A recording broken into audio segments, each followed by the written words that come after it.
요즘 넷플릭스에서 이제 OTT라고 이제 넷플릭스에서 하나의 방영된 다큐멘터리가 지금 화제를 끌고 있습니다. 하나의 이슈가 되고 있는데요. 그건 뭐냐면 나는 신이다라는 제목의 사이비 이단들을 다루는 그 내용의 다큐멘터리를 최근 방영하고 있다라고 듣고 들었습니다. 그래서 이제 일부가 이제 방영이 되어졌고 뭐 이제 4부작인가 5부작인가를 하는 걸로 알고 있는데 이제 계속적으로 이제 이야기를 다루는 걸로 알고 있습니다. 그래서 1부에 지금 나온 게 이제 JMS 이제 정명석이죠. 정명석 기독교 복음 선교회라고도 부르는 지칭하는 그 이단에 대해서 오늘 이제 다루면서 그 파장이 지금 상당히 크게 나고 있다라는 것을 우리가 매체라든가 뉴스라든가 보면은 우리가 보게 되었습니다. 어떻게 보면 참 TV의 영향력이 큰 것 같습니다. 그런 거를 통해서 많은 사람들이 사이비 이단에 대한 어떤 경각심을 또 일깨워주면서도 동시에 또 그것이 또 한 가지 또 걸림돌이 된지 안타까운 점은 그런 사이비 이단들의 대부분이 어디서부터 파생 밑거름을 두고 있냐면 기독교에 대한 어떤 성경의 기본에 밑거름을 두고 파생되었다라는 게 참 마음 아픈 일이에요. 그러다 보니까 어떻게 보면 이 교회의 잘못이기도 하죠. 그런 잘못된 가르침을 놔두고 뭐 교회가 어떻게 힘이 있는 건 아니다 보니까 어쨌든 그런 것들이 잘못된 가르침들이 그렇게 퍼져나가다 보니까 그야말로 독버섯처럼 곰팡이처럼 그들이 새를 불리고 있다라는 것을 새삼 느끼게 되어지는 것을 보게 되어집니다. 요즘 우리 교회 앞도 마찬가지인 것 같아요. 우리 교회 앞에 보면 매주 토요일마다 지하철역 광장에서 신천지가 대대적으로 포교 활동을 하고 있습니다. 볼 때마다 참 마음이 걸리면서도 또 거기에 그렇게 모여있는 사람들 보면 참 안쓰럽기도 해요. 그런 마음이 느끼는데요. 그래서 지금 어제도 마찬가지. 어제도 막 이제 또 자리 잡고 막 이제 전도하더라고요. 전도하는 모습, 그 포기하는 모습을 보니까 어떻게 보면은 자기네 이제 간판을 걸어놓긴 했지만 예전에 우리 이제 한때 제가 뭐 어렸을 때까지는 아니지만 제가 이제 뭐 전도사 시절쯤 이제 시절 전후로 해가지고 대학교 시절쯤 다닐 때에서 교회에서 전도하는 방법과 막 비슷하게 아이들한테 풍선을 막 접어주고 막 이런 것들을 통해서 사람들의 막 시선을 끄면서 자기들 포교 활동에 열을 올리는 것을 제가 이제 늘 보게 됩니다. 그런 것은 참 안타까운 모습을 보게 되어지는데요. 또 여호와의 증인은 뭐 항상 봐요. 여호와의 증인은 거의 매일 나오다시피 합니다. 저녁 때쯤 되면은 저녁이나 또는 뭐 오후 때쯤 되면 여호와 증인은 지하철이나 버스 정류장 앞에 매일 조용히 이제 그들은 여호와 신천처럼 시끄럽진 않아요. 조용히 이제 팜플렛 들고 서 있는 모습을 또 봅니다. 또 때때로 이제 하나님의 교회, 세계 복음 선교회, 선교협회라는 이름을 가지고 있는 하나님의 교회, 앙상훈이죠. 하나님의 교회가 여기 나와가지고 자신들의 이 전단지를 뿌리면서 포교 활동하는 것을 접할 때도 있습니다. 그야말로 이 검단 사거리 지역은 어떻게 보면 혼돈의 도가니예요. 혼돈의 도가니입니다. 영적 혼돈의 도가니. 막 교회는 교회대로 나와서 전도를 하고, 막 이단은 이단대로 나와서 자기들 포교 활동을 하다 보니까 혼돈의 도가니예요. 근데 이거를 아는 사람들은 알지만 모르는 사람들이 보면 그게 근원 같거든요. 그 똑같은 교회들이 여기서 경쟁하는구나 라고밖에 비춰줄 수밖에 없는 그런 모습이 또 느껴진다라는 것이죠. 이런 모습을 통해서 우리가 참 안타까운 우리 사회 현실, 이것이 뭐 이제 말세 시대, 이제 말세가 가까울수록 정말 이제 거짓 선지자들과 이단과 이런 것들이 날뛸 것이다라고 이제 말씀을 통해서 얘기되어진 바가 있기 때문에 말세 때가 가까워지고 있다라는 것을 나타내는 하나의 징조이다라고도 우리는 이해할 수 있습니다. 어쨌든 이런 이단 사이비들 여러 가지 명칭으로 활동하고 있고 나타나고 있는 수많은 이단, 대표적으로 우리 눈에 띄게 보이는 이단들이 그거지만 그 외의 이단들도 정말 많습니다. 우리 이단의 계보가 뭐 엄청나게 많아요. 뭐 통일교로부터 시작해서 쫙 많고 뭐 이름이 알려지지 않는 데까지 치면은 뭐 수두룩한다고 합니다. 그래서 적어도 50개, 30개 이렇게까지 얘기하고 그 얘기를 따지면 그 각각 50개, 50개에서 30개 그게 다 그냥 좀 표면적으로 알려진 이름일 것 같아요. 그거의 그 교단들, 이 사이비 교단들마다 다 자신들의 교주가 메시아래요. 그러면 우리나라에 참 메시아가 많아요. 어디서 30명에서 50명이나 메시아가 나왔으면 이 나라가 변화되고도 변화되는데 안 변화되는 거 보면 그들이 사기꾼이라는 걸 명확하게 드러내는 것이 아닐까 생각되어집니다. 자, 여하튼 이런 사이비들은 대부분 어떤 모습을 우리가 보이냐면 겉으로는 항상 정통 교회를 표장을 하고 있습니다. 요즘에는 이제 자신네들 새가 불렀으니까 이제 슬슬 본색을 들으면서 이제 막 하게 하지만 여전히 그들이 그 사람들 눈에는 다른 교회랑 구별이 되지 않게 자신들을 늘 감추고 있다라는 것을 우리는 보게 된다라는 거예요. 그래서 요즘 뭐 이제 JMS 이제 넷플릭스를 통해서 이야기된 JMS 이 다큐멘터리를 통해서도 이슈가 되다 보니까 이제 JMS 산하 정면석 그 산하에 있는 그 자기 단체들 교회의 이름을 표방하고 있죠. 그것들이 이제 이름이 막 드러나기 시작하면서 주변 사람들은 그게 정상적인 교회이지 알았는데 그런 사이비 이단 단체인지 몰랐다라는 반응들이 참 많이 나오고 있다는 얘기를 제가 이 인터넷 기사를 통해서도 또 접하게 됩니다. 그렇게 정상적인 모습으로 자신들을 감추고 있다는 거예요. 심지어는 우리 여호와의 증인 같은 경우에는 예수님을 인정하지 않습니다. 근데 여호와의 증인들이 참 신기한 게 사람들 앞에서 기도할 때는 예수님의 이름으로 기도합니다 하더라고요. 그게 신기해요. 그러니까 항상 자신들의 표방하는 것은 정통교회로 표방하고 있습니다. 근데 실체는 다르다라는 거야. 그리고 그들을 또한 항상 이단들은 항상 자신들을 알리기 위해서 자신들이 성경 공부를 시켜줍니다. 무료 성경 공부라는 이야기로 성경 공부를 시켜줘요. 네, 그래서 그 성경 공부의 내용이 뭐냐면 자신들의 교리에 껴맞춘 성경 공부예요. 그런데 이들의 교리가 그렇게 허접하지가 않습니다. 왜 그러냐면 이들의 교리가 어떻게 탄생되어졌냐면 이전에 탄생된 사이비 이단들의 교리를 수정하고 보완하고 수정하고 고쳐서 사용했기 때문에 그게 꽤 체계적으로 쌓여져 있다는 거예요. 그러다 보니까 이게 상당히 복잡하기도 하고 치밀한 경우도 있다는 거예요.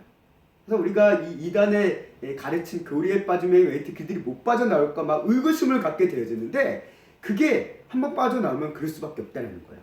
네. 그렇기 때문에 애초에 이단의 가르침은 듣지 않는 게 가장 좋다라는 것이고 이를 위해서는 우리가 이단이라는 것을 좀 분별할 수가 있어야죠. 구분할 수가 있어야 됩니다. 근데 그게 안 되다 보니까 많은 성도들이 적지 않은 성도들이 이단에 빠져서 거기에서 헤어져 나오지 못하는 그런 안타까운 우리 모습들을 우리 어떤 가족의 이야기도 듣게 되어지고 이웃에 대한 이야기도 듣게 되어질 때가 있습니다. 그러다 보니까 이 사이비 이단을 전문적으로 연구하는 사람이 아니면 그들의 내용을 다 알기는 정말 어렵습니다. 저도 뭐 이제 책을 좀 보니까 봤는데 그거를 저도 막 정렬 꿰뚫고 막은 정말 어렵더라고요. 분량이 상당히 많기 때문에. 그러다 보니까 하나의 단체가 그 정도니 다른 이단들 역시 마찬가지일 거예요. 그래서 분량이 엄청난 거죠. 그러다 보니까 쉽지 않은데 그런데 대체적으로 맥은 비슷한 맥락이 있다는 겁니다. 이를 위해서 우리가 우리 성도들에게 필요한 것이 무엇일까라는 것을 고민하다가 오늘 말씀을 이제 하나님께서 우리에게 말씀을 바라보게 하셨습니다. 우리가 사이비 이단에 빠져나온 이들이 헤어져야지 못하는 이유는 뭐냐라고 했을 때 뭐 있습니다. 폐쇄적인 모임이 있고 그들에 의한 뭐 요즘 가스라이팅이라는 표현을 많이 쓰고 있지만 한마디로 세뇌가 되는 거죠. 세뇌가 되는 거죠. 그들의 가르침에 교육에 빠져들어서 세뇌가 됩니다. 그리고 그런 환경에서 최종적으로 사이비 교단의 이 교리에 완전히 젖어들다 보니까 그게 자신들은 진리라고 생각을 하고 있어요. 그러니까 거기서 못 빠져나온다고 합니다.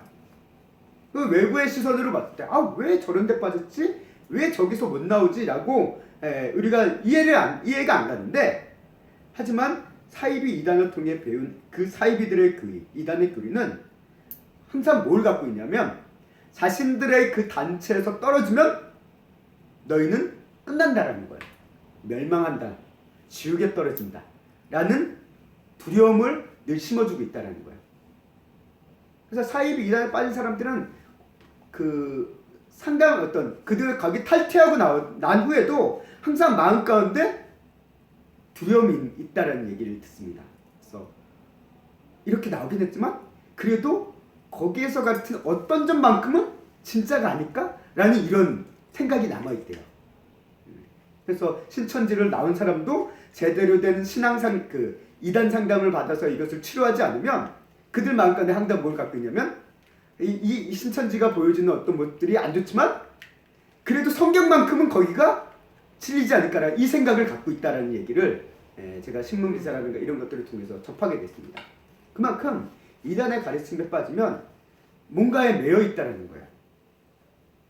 그리고 그곳에서 그 모임에서 떨어지면 너희는 끝장난다라는 한마디로 구원을 받지 못한다. 지옥에 떨어진다. 라는 그것에 세뇌가 되어 있기 때문에 그 절박감이 있는 거예요. 그 결과 교주를 신으로 모시고 또 그를 통해서 구원을 이룰 수 있다라고만 생각하고 있기 때문에 거기서 빠져나오지 못하는 악순환이 반복되어진다라는 것으로 이해가 될 수 있을 것 같습니다.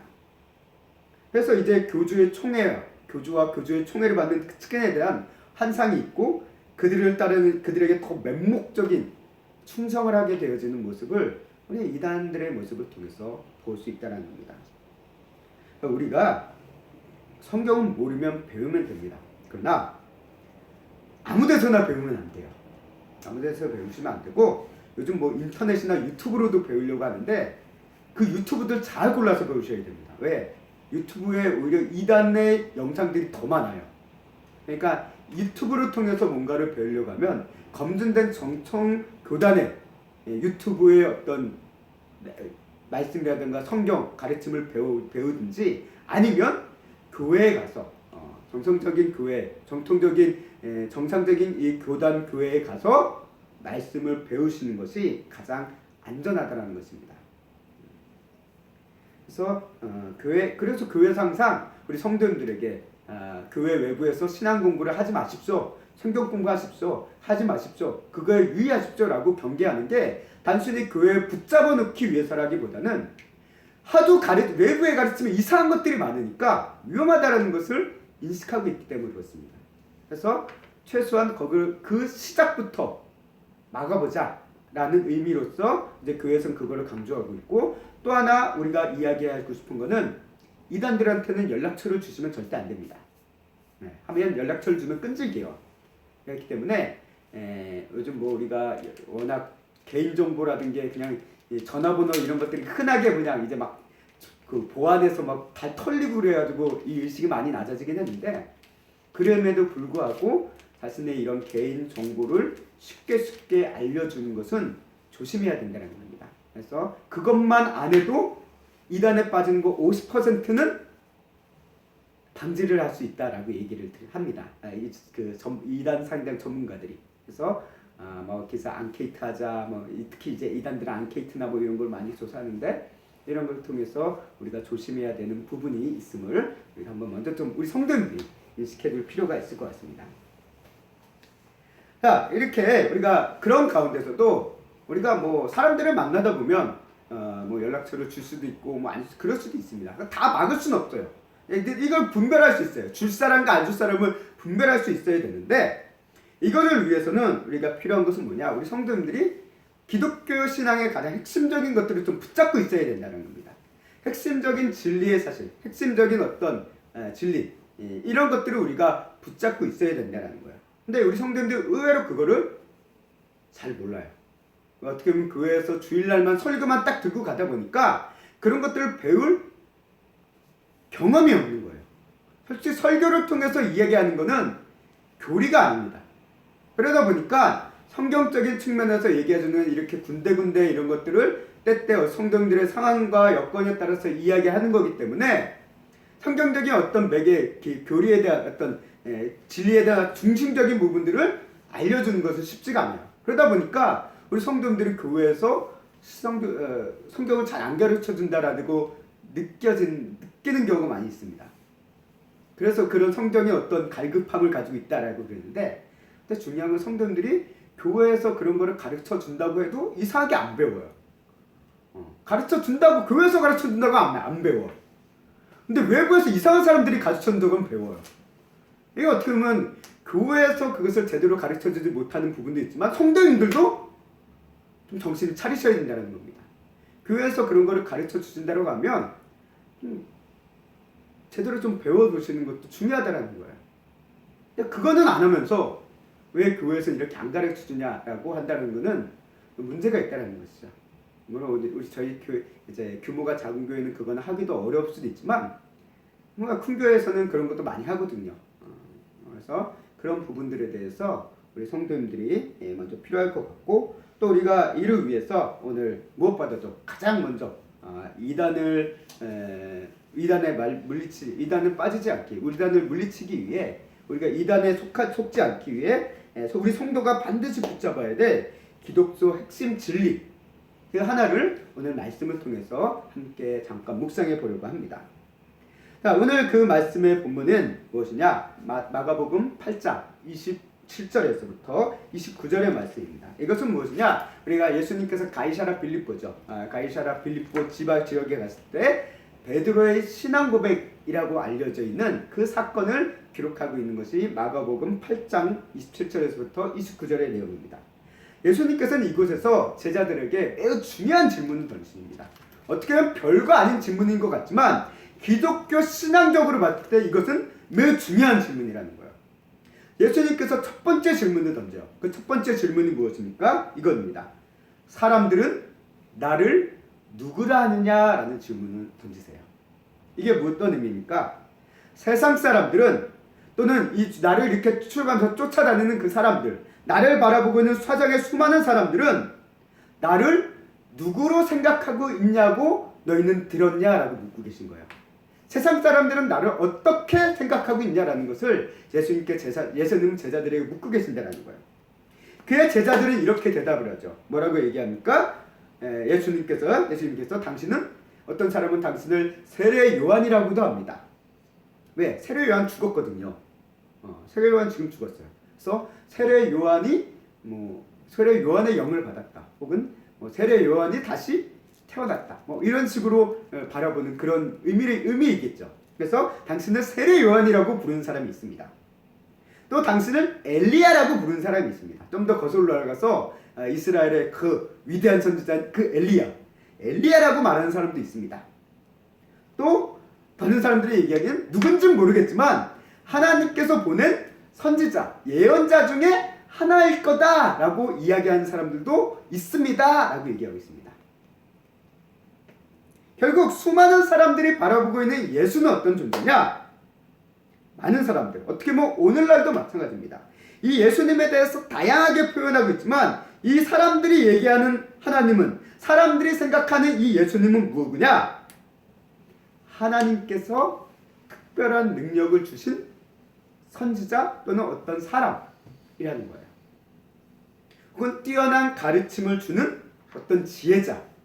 그래서 예수님을 세계 4대 성인이다라고 흔히 사람들이 얘기를 하잖아요. 4대 성인이다라고 얘기하면서 소크라테스, 공자, 부처, 그리고 예수님의 4대 성인 이렇게 얘기하는데, 이게 사람들의 인식이고 어떻게 보면 세상이 가지고 있는 인식입니다.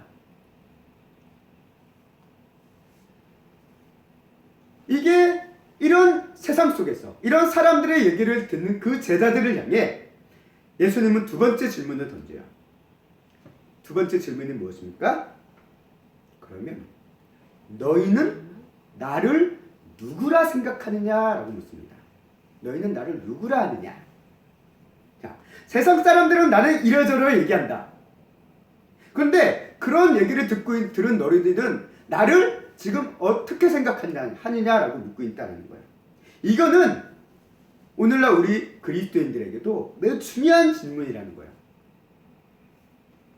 자, 오늘 마가복음 그리고 누가복음, 이 사건은 마가, 누가, 마태복음에 기록이 되어 있습니다. 요한복음에는 이 베드로의 신앙 고백이라는 가이사랴 빌립보의 장면이 기록되어 있지 않지만 그와 비슷한 장면의 내용이 또 있어요. 비슷한 장면의 내용이 언급된 게 있습니다. 그래서 어떻게 보면은 그게 이제 가이사랴 빌립보에 대한 얘기는 아닐 수 있지만, 그게 언제냐? 예수님께 요한복음에서 오병이어 사건 이후에 예수님을 찾아 막 쫓아오면서 몰려든 그 군중들이 예수님을 따라왔다가 흩뿌리 흩어지는 과정 가운데 예수님이 묻으시면 너희도 나를 떠나려냐라고 하는 그 장면에 있을 때 하시는 어떤 그 제자들의 신앙 고백적인 장면이 나오는 것이 우리가 요한복음에 있습니다. 그것까지 포함한다고 한다면 일종의 사복음서에는 이런 예수님에 대한 신앙 고백이 담겨 있다라고 우리는 바라볼 수 있을 것 같은데요. 어쨌든 이 베드로의 신앙 고백이라고 알고 있는 가이사랴 빌립보 사건은 삼복음서에만 일단 기록을 하고 있습니다. 자, 특히 이 마가복음과 누가복음에는 예수님에 대해서 신앙 고백할 때 베드로는 주는 그리스도이십니다라고 간단히 이야기하고 있어요. 주는 그리스도이십니다. 그리스도, 기름 부음을 받은 자죠. 다시 말해 메시아를 얘기하고 있습니다. 그래서 의미하고 있는데 마태복음은 이걸 좀 더 구체적으로, 좀 더 명확하게 표현하고 있습니다. 뭐라고 표현하고 있냐면 주는 그리스도시요 살아계신 하나님의 아들이십니다 라고 표현하고 있다는 거예요. 이런 구체적으로 대략으로 기억하고 있습니다. 이게 베드로의 신앙 고백이었고 어떻게 보면 베드로와 함께 했던 12제자들도 마찬가지로 했던 신앙 고백일 것이다 라고 우리는 생각해 볼 수 있어요. 베드로만 고백하진 않았을 거예요. 베드로가 대표적으로 일단 얘기를 했으니까. 이 질문을 우리가 바라보며 오늘 우리도 동일해 예수님께는 우리에게 묻고 계신다는 거예요. 우리는 다시 말해 저와 여러분들, 나는 예수님을 누구라고 생각하고 있냐라는 것입니다. 특히 우리의 가정적인 배경, 신앙의 배경이 모태신앙으로 쭉 이어온 이들에게는 이 질문은 더욱더 필요한 질문이라는 거예요. 왜? 모태신앙 속에 자란 우리 자녀들은 대부분 뭐냐? 예수님에 대해서 부모님을 통해 그리고 교회 학교를 통해 그 신앙적인 배경에 삶의 배경을 통해 끊임없이 듣고 자랐습니다. 그래서 예수님에 대한 이야기는 참 잘해요. 심지어는 교회 학교 선생님들, 새내기 선생님들보다 그런 아이들이 성경의 말씀을 더 많이 알고 있어요. 그래서 때때로 선생님들이 좀 위축될 때가 있어요. 나보다 더 잘하는 애들이 있네라고 막 고민하는 그런 선생님들도 있어요. 근데 그런 아이들이 자라면서 안타깝게도 교회를 떠나는 수가 적지 않다라는 거예요. 심지어 그런 아이들이 사이비 이단에 빠져버리는 경우도 있다라는 겁니다. 요즘 심지어 목사, 사모, 전도사들까지도 이단에 빠지는 경우가 있다라는 얘기를 듣는데 이런 아이들은 말할 것도 없죠. 그래서 왜 이럴까라고 생각했을 때 왜 이런 아이들이 이렇게 성경의 예수님에 대해서 늘 듣고 자란 그 아이들이 왜 이단에 빠질까라는 얘기를 했을 때 오늘 이 말씀이 중요한 의미를 갖는다고 보십니다. 이런 사람들은 사람들이 이야기하는 예수는 알아요. 어머니가 얘기했고 교회에서 얘기했던 예수는 압니다. 근데 정작 나 자신이 진짜 예수님이 어떤 사람인지를 잘 모른다는 거예요. 남들이 얘기하는 예수는 알아요. 근데 내가 예수를 모른다는 거예요. 다시 말해 내가 예수님을 만나지 못했기에 내가 예수님을 모른다는 겁니다. 그래서 세상에서 말하는 예수, 또 사이비 이단에서 말하는 예수의 가르침에 빠져서 그들이 왜 거기서 빠져나오지 못하냐? 그들이 사이비 이단이 얘기하는 그 예수냐 그러니까 그 예수가 교주라는 거예요. 자신들의 눈에 살아보이는 교주가 예수라고 그러니까 내가 만난 예수구나, 내가 만난 재림주구나 라고 거기에 빠져든다는 겁니다. 그래서 못 빠져나는 거예요. 사이비 이단은 예수님에 대한 전통적인 기독교 핵심을 뒤흔듭니다. 거기서부터 시작해요. 왜? 그래야 예수님을 대신한 그 자리에 교주가 들어갈 수 있거든요.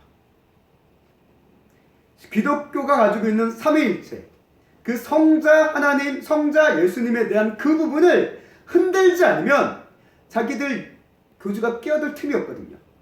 그러니까 그걸 흔들어야 돼요.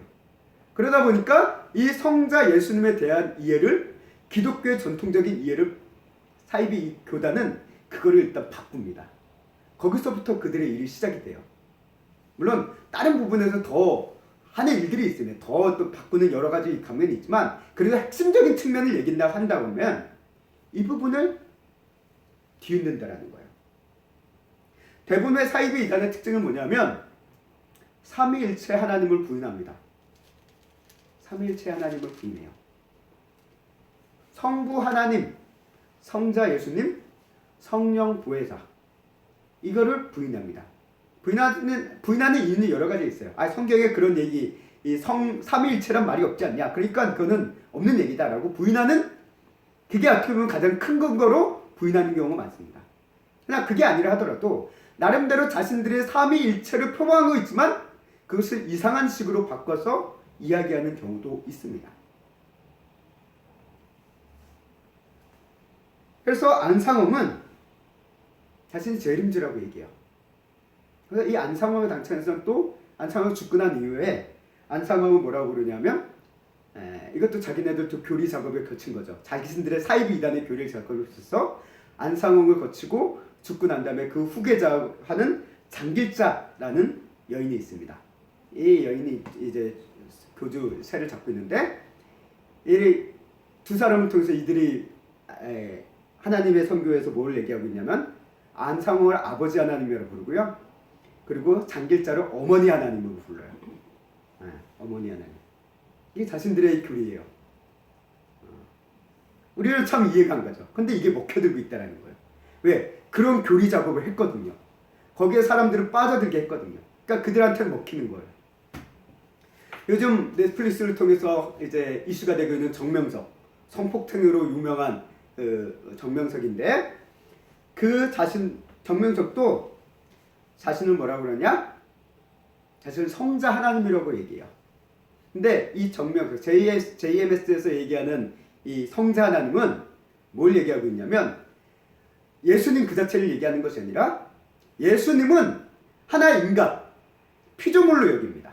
피조물로 여겨요. 그래서 성자 하나님이라는 어떤 삼위일체적인 어떤 존재가 모세처럼 예수님이라는 하나의 인물을 보냈다.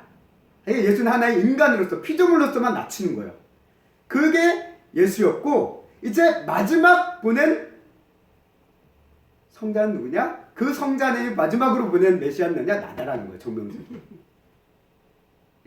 그래서 자신이 예수님의 자리를 일단 꿰차는 거예요. 그렇게. 신천지의 이만희도 목자라는 해석 방식을 끼워넣습니다. 그래서 목자라는 말을 통해서 아담을 모든 이다들이 다 비유풀이래요. 비유풀이를 하는데 이 신천지는 아담을 첫 목자라고 부릅니다. 신천지에서는요. 이거 기독교의 얘기 아니에요. 신천지에서입니다. 그리고 예수를 둘째 목자라고 불러요. 그리고 마지막 셋째 목자가 이만희예요. 그거를 연결시키면서 얘기하는 거예요. 야, 예수님도 육신으로 왔으니까 성령님도 육신으로 나타나실 수 있고 그 성령님이 육신으로 온 게 바로 이만희 나다라는 거야. 보혜사 성령이 바로 육신의 몸으로 입은 이만희라는 거야. 그래서 이 신천지가 가지고 있는 삼위일체론은 뭐냐면 이만희 몸 안에 성자 하나님, 성자 예수님의 영, 성령 보혜사가 다 안에 그 안에 있다라는 거야. 그래서 자기가 하나님의 보좌고 하나님 삼위일체 하나님을 다 품은 존재가 이만희다라고 이야기하는 게 그들의 해석 방식이라는 거예요. 이게 이단들의 예수 삼위일체에 대한 변질된 삼위일체 그것들을 이야기하고 있습니다. 그러나 우리가 성경은 뭐를 얘기하고 있는지 반드시 봐야 됩니다. 사도행전 4장 12절 말씀 함께 보도록 하겠습니다. 함께 읽겠습니다. 시작. 다른 이로서는 구원을 받을 수 없느니 천하 사람 중에 구원을 받을 만한 다른 이름을 우리에게 주신 일이 없음이라 하였더라. 아멘. 사도행전 말씀을 통해서 이거 베드로가 군중들 앞에서 설교할 때의 말씀입니다.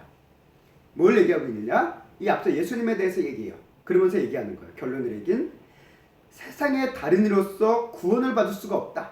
천하 사람 중에 구원을 받을 만한 다른 이름을 우리에게 주신 일이 없다라는 거예요. 오직 예수 그리스도만이 하나님께서 주신 유일한 구원의 이름이다라는 것을 성경은 얘기하고 있다는 거예요. 또 예수님께서 다시 오실 때에 대해서 사도행전은 또 이렇게 표현하고 있습니다. 1장 11절 말씀 함께 읽겠습니다. 시작. 이르되 갈릴리 사람들아 어찌하여 서서 하늘을 쳐다보느냐? 너희 가운데서 하늘로 올려주신 이 예수는 하늘로 가심을 본 그대로 오시리라 했느니라. 아멘. 예수님께서 하늘에 올라가셨습니다. 부활 승천하셨습니다. 그리고 그 예수님이 떠나는 것을 제자들이 바라본 거예요. 그리고 뭐 하고 하늘을 바라보고 있는데 천사가 나타나서 얘기합니다. 너희 언제까지 그렇게 하늘만 쳐다보고 있느냐? 라고 얘기하는 거예요. 너희가 본 하늘로 올라가 그 예수님을 본 모습 그대로 예수님은 다시 오실 것이다 라고 이제 얘기하는 거예요. 이게 어떤 의미일까요? 이 의미는 여러 가지 의미를 갖고 있다고 생각하지만 그 중에 하나는 예수님께서는 다른 누군가의 몸을 빌려서 오시는지 안다라는 거예요. 너희가 본 그 예수의 모습 그대로 예수님이 오신다라는 거예요. 십자가의 상처를 입은 그 흔적과 그 옆구리에 창자국과 못자국 있는 그 모습 그대로 이 땅에 오실 것이다 라는 것을 암시하는 말씀이다 라고 저는 생각 들었습니다. 그래서 예수님도 자신이 부활하신 이후에 제사장들에게 자신의 예수 그리스도의 자신의 모습을 분명히 나타낼 때 나의 십자가의 못자국과 옆구리의 상처에 만져봐라 라고 얘기하셨잖아요. 그것을 보여주셨다는 거예요. 다른 누군가의 몸을 빌려서 오는 것도 아니고 영으로 와서 다른 누군가의 몸으로 들어가는 것도 아니라 너희가 본 그대로 오신다라고 얘기하고 있다는 거예요. 예수 그리스도의 모습 그대로 오신다는 거예요. 우리는 물론 그 예수 그리스도의 모습이 어떤 모습인지는 모릅니다. 그러나 분명한 건 예수님의 모습은 십자가의 그 순환을 받은 그 모습 그대로, 십자가의 상처 그 모습 그대로 우리에게 오실 것이다 라는 것으로 저는 이해가 되어졌습니다. 그리고 또 하나 이것은 어떤 의미를 갖고 있느냐, 또 하늘로 올라가신 것처럼 하늘에서 내려오실 것임을 또한 이야기하신다라는 공동재림을 이야기했다라고도 우리가 볼 수 있습니다. 그렇기 때문에 이 얘기를 통해서도 우리가 알 수 있는 건 뭐냐면 예수님은 다른 누군가로 결코 둔갑할 일이 없다라는 거예요. 둔갑할 수도 없고 할 일도 없고 뭐 예수님의 어떤 영적인 존재로 와서 누군가 안에 들어가는 일은 성경에 기록되어 있지 않다라는 거예요. 왜? 하나님은 너희가 본 그대로 오실 거라고 말씀하셨기 때문에. 근데 사이비들은 이거를 자꾸 바꿔요. 예수가 다른 누군가예요. 예수를 하나님의 아들이 아니라 깎아서 인간으로 만든 다음에 그를 대체하는 존재로 자신이 끼어 들어가든지 하나님은 어떤 영적인 존재로만 만들어서 그 영이 내 안에 누군 교주 안에 들어와서 내가 예수다, 내가 재림주다 라고 하는 그런 존재가 아니라 예수님은 우리가 본 그대로 다시 오실 것이다 라고 얘기하는 하나님의 아들 성자 예수님, 이것을 그대로 성경이 얘기하고 있다는 거예요. 그리고 기독교 역사는 치열하게 이것에 대한 이 진리를 위해서 싸우고 그것을 복음의 토대로 지켜왔다는 겁니다. 그래서 예수님의 신성, 예수님의 인성, 이건 신학적 표현이죠. 그래서 예수님은 완전하신 하나님 동시에 완전하신 인간이다라는 것이 우리 기독교 전통에서는 가장 핵심적인 내용이라는 거예요. 진리라는 겁니다. 여기서부터 우리가 이 사실을 붙들어야 된다는 겁니다. 예수는 다른 어느 누구도 될 수가 없습니다. 예수님은 예수님이에요. 그렇기 때문에 우리 기독교 신앙은 예수님이 누구인지를 아는 것이 매우 중요하다는 거예요. 여기서부터 우리는 시작한다는 겁니다. 그리고 우리가 예수님을 바로 알게 되는 것은 사람들의 이야기를 들어서 아는 게 아니에요. 어떻게 우리가 예수님을 바로 알 수 있을까요? 예수님께서 베드로의 신앙 고백을 들으신 이후에 그의 신앙 고백이 어떻게 나올 수 있었는지를 이렇게 말씀하고 계십니다. 마태복음 16장 17절 말씀 함께 읽겠습니다. 시작. 이를 내게 알게 한 이는 혈육이 아니요 하늘에 계신 내 아버지시니라. 아멘. 예수님이 하나님의 아들이심을 알고 그것을 믿게 해주는 것은 누구에게 오느냐? 하나님으로부터 온다는 거예요. 하나님의 은혜 안에서부터 시작한다는 겁니다. 그렇기 때문에 예수님을 예수님이라고 바르게 고백하는 것은 그것 자체가 어떻게 보면 기적이라는 거예요. 우리는 기적이 따른 게 아닙니다. 뭐 사람들이 병 낫고 치유하고 뭐 어떤 문제가 해결되는 그런 기적도 있지만 진짜 우리 성도님들에게 중요한 기적은 뭐냐? 우리가 예수님을 하나님의 아들로 믿고 알고 믿고 있다는 것. 그게 기적이라는 거예요. 그래서 예수님께서도 제자들이 그 예수님의 제자들을 전도 파송 보낸 다음에 그들이 돌아왔을 때 막 우리가 귀신을 쫓고 병든 자들을 낫고 했던 막 기적의 어떤 현장들을 본들 보고를 했을 때 예수님께서 말씀하시나요? 네가 너희들이 그런 기적을 일으켜서 기록하지 말 기뻐하지 말고 너희의 이름이 하나님의 생명책에 기록된 것을 기뻐하라라고 얘기하고 계신다라는 거예요. 우리가 진짜 우리에게 성도들의 기적은 그런 어떤 특별한 이적이 아니라 예수님을 믿고 이 예수님을 하나님의 아들이라고 바로 믿고 그분이 지금도 하나님 우편에서 우리를 위해서 기도하고 계시고 그리고 그분이 다시 오실 것이다라는 그 온전한 믿음 안에 있다는 것 그 자체가 이미 기적이다라고 저는 표현해보고 싶습니다. 예수님이 하나님의 아들이심을 믿는 것, 그렇게 예수님을 믿는 믿음, 이게 하나님의 은혜다라고 에베소서 말씀에서도 우리가 나와 있습니다. 우리는 남들이 이야기하는 하나님이 아닙니다. 사람들이 예수를 뭐라고 얘기하느냐, 그 예수 뭐라고 얘기하는 그 예수에 팔려서 그 예수를 내가 얘기하고 그 예수를 내가 나의 신앙 고백으로 삼는 게 아니라 우리는 너희는 예수를 나를 누구라고 생각하느냐, 이 질문에 온전히 대답하기 위해는 우리는 뭐가 필요하냐? 예수님을 만나야 된다는 거예요. 아멘. 예수님을 만나야 됩니다. 살아계셔서 나를 죽으신 하나님의 아들이시는 예수님을 만날 때 비로소 우리는 남들이 이야기하는 그 예수가 아닌 베드로와 같이 예수님이 하나님의 아들이심을 온전히 믿고 고백할 수 있다는 거예요. 대표적인 인물이 누구냐 하면 사도 바울이에요. 사도 바울이 다메섹 도상에서 예수님을 만나기 이전까지는 그는 예수님을 믿는 사람을 다 잡아 죽이려고 했던 인물입니다. 왜? 예수는 하나님이 아니었거든요. 예수님은 신성 모독자였거든요. 유대인들의 관점에서 봤을 때. 그러니 죽여 마땅한 존재였거든요. 근데 이런 사도 바울이 예수님을 만나자 뭐로 고백합니까? 예수님의 사도를 자청하고 예수님의 종을 자칭하며 예수 그리스도의 십자가 복음을 위해 모든 것을 헌신한, 그리고 예수님을 하나님의 아들임이 끊임없이 서신서를 통해서 교인 성도들에게, 초대교회 성도들에게 그 예수님을 가르치고 그 예수님에 대한 이해를 도와주기 위해서 전하는 그런 복음의 사도로서 섰음을 우리는 너무나도 잘 알고 있습니다. 그렇습니다. 오늘 우리에게 중요한 건 남들이 이야기하는 예수가 아닙니다. 세상에서 얘기하는 예수는 너무나도 많아요. 나 중요한 거는 너희는, 우리는 예수를 누구라 생각하느냐, 이것이 가장 중요하다는 겁니다. 이를 위해서는 우리가 예수님을 알게 해주신, 하나님을 알게 해주신 예수님께서 믿게 해주신 그 예수님, 성경을 통해서 말씀하고 계신 하나님의 아들이신 예수님, 그것을 온전히 믿는 것이 중요합니다. 이 땅에 예수라고 불리는 그런 사람들을 혹해서 빠지는 그런 예수가 아니라 성경에서 얘기하고 있고, 그리고 지금 하나님 우편에서 기도하고 계시고 살아계신 그 예수님, 다시 오실 그 예수님을 우리는 온전히 믿는 것, 그것이 매우 중요한 의미임을 오늘 말씀을 통해서 보게 됩니다. 오늘 우리는 중요한 말씀, 함께 중요한 신앙적인 질문을 다시 한번 우리 자신에게 던집니다. 너희는 나를, 예수를 누구라 생각하느냐? 성도 여러분, 예수님이 누구라고 생각하십니까?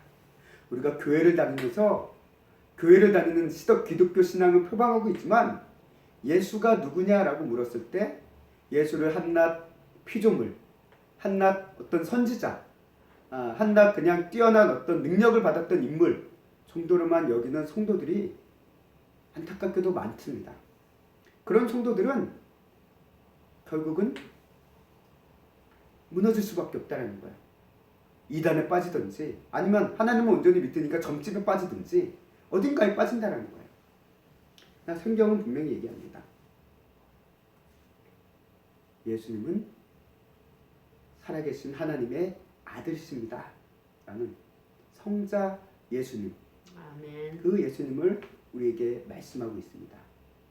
샘교회 성도 여러분, 세상에서 얘기하는 예수, 그리고 사이비 이단이 얘기하는 그 예수가 아닌 재림주라고 부르는 교주가 아닌 참된 성경의 우리 주 그리스도, 예수 그리스도를 바로 보시고 삼위일체의 하나님, 그리고 살아계신 그 예수 그리스도를 우리가 온전히 붙들고 잃어버리지 않기를 주님의 이름으로 간절히 소망하고 축원합니다. 아멘.